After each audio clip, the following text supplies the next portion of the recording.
Hey there YouTube, Mountain Boy here. Today I want to talk to you about my SOG Terminus XR LTE.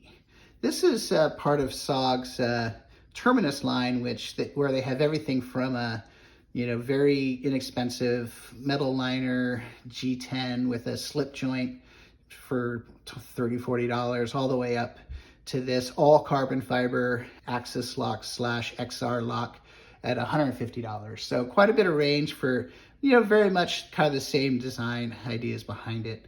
Let me talk about this first. So I actually bought another one of these a year ago, did a video on it, and I would kind of refer you to that for all the kind of specs and getting into the unboxing and details on it. I think I'm kind of more focusing on how this is worn and what my opinion of it is after carrying it for 4 months. So anyway, with the first one I bought, there were some quality control issues. The grind on the blade was mismatched. It was like 20 something degrees on one side and like under 10 degrees on the other side. So I actually returned it, and I think at that point I paid probably like $115 for it.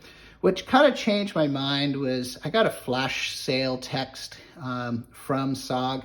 And if you sign up for their newsletter, these come out and they have very good sales. This was, I would say, $75. And for that, I'm like, yeah, you know what? I'll give it another chance. And I'm really glad I did pick this up. I've been carrying it every day for the last 4 months. And I just kind of wanted to go over real quick the things I think that make this a super high value knife. Number one, it's all carbon fiber. It's 2.2 ounces. So it's super lightweight, but super stiff.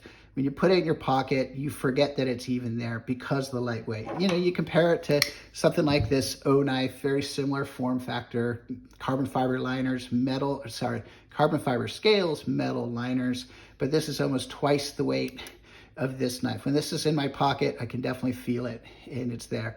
The other thing too is this coating on here. It's a titanium nitride coating, and it's very special in so much as it's a process that comes out of the semiconductor industry where they'll do a vacuum, they'll put the substrate metal in there, and then they'll basically, using high energy plasma, shoot vaporized titanium nitride at it. It molecularly bonds with the metal and adheres itself to it. So if you look at it under a scanning electron microscope, you can definitely see the layer in between. It's a great process for addressing rust, which honestly with this S35, I don't think rust is an issue anyway. It actually hardens. It's a harder surface than the underlying metal. So it kind of gives you a little bit more compliance in terms of putting an edge on the metal underneath, and then this protects the face of it. That's, I think, a very high value, especially compared to like the polymers or Cerakotes or the other approaches. The other thing too is the jimping on this, like very precise machining, just the perfect amount of jimping. It gives you great control over the knife when you're kind of using it. Like when I was feather sticking, that's where I was really kind of noticing it and appreciating it. And then I think the final kind of point I'll talk about is just how stiff this knife is, right? You can see here, I'm flexing it.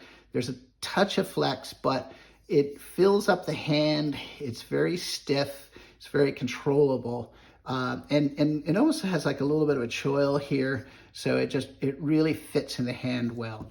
I think this knife is really marketed at competing with the Benchmade bug out, which I'll just do a quick comparison here. Now, admittedly, this is 2.2 ounces, the SOG, versus 1.8 ounces, and so the bug out is lighter, but the things that I think it compares better.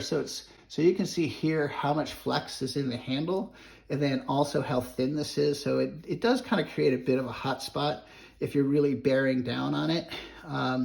There is jimping on these kind of liners here around the locking mechanism. And so, but there's no jimping on the blade. Very comparable steels. I forget what this is. I think S30V versus S35V. So I think in terms of value, even at the $150 price point, which this is about 150-ish price point, I think you get a lot more knife with the SOG than with the Benchmade. Okay, let me talk a little bit about the pros and cons with this, I'll start with the cons.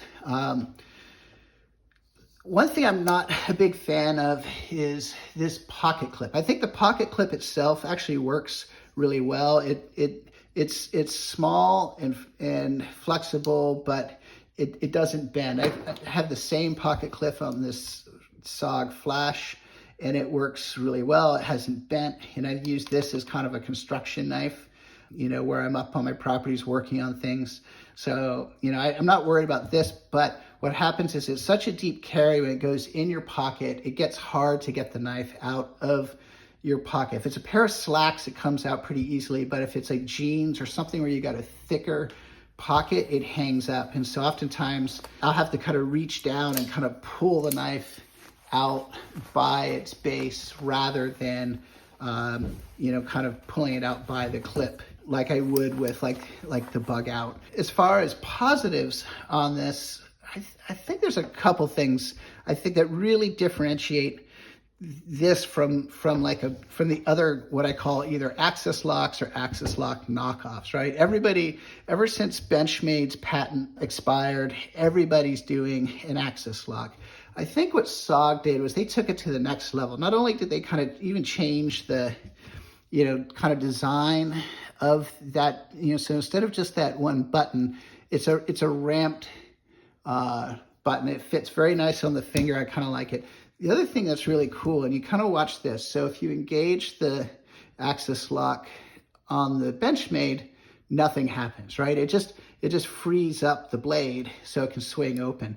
So you have to really have kind of a pronounced flick to get it to open. SOG is very different. Watch this. This is cool. So I'm just doing it, and it automatically preloads the blade up when you do it. So as you're opening it, it kind of accelerates the blade coming out. So it results in like the smoothest operating Axis lock or XR lock of any of these knives that I've used. That's a great feature. The other thing I love about this knife is you can open it flicker, thumb stud, or with the XR lock. So lots of flexibility in terms of how you want to open it. Fit and finish on this is just phenomenal. I don't know if you can kind of appreciate it, but I think even compared to the last Terminus I had, this is better in terms of how it's been polished and smooth. All the edges are beveled.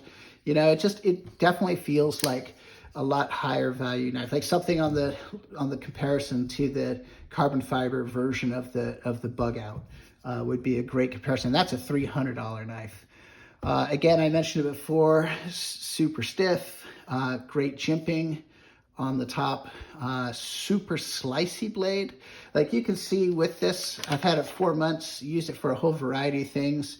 And let's see how it looks. Yeah, I mean, I'm not saying it's the sharpest, but you know, it's still cutting pretty well.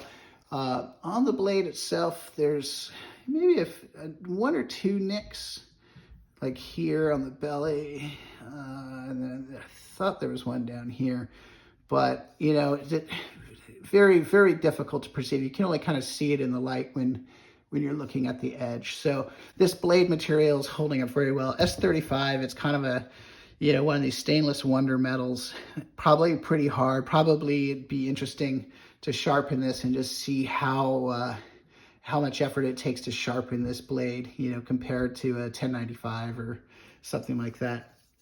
So anyway, my overall thought on it is definite win if the quality is there. You know, even at the full retail of $150, probably more of a street price of $120. I think this is a very high value knife, especially compared to Benchmades or some of the Kershaws out there. But for your basic everyday that you could carry at work or just carry with you to, you know, open letters and boxes, yeah, I think it's more than adequate. It's a great knife. So anyway, let me know if you have any thoughts about it, and put them in the comments. If you like this video, please like to help get it out there. And I really appreciate it. Thank you very much. Mountain Boy out.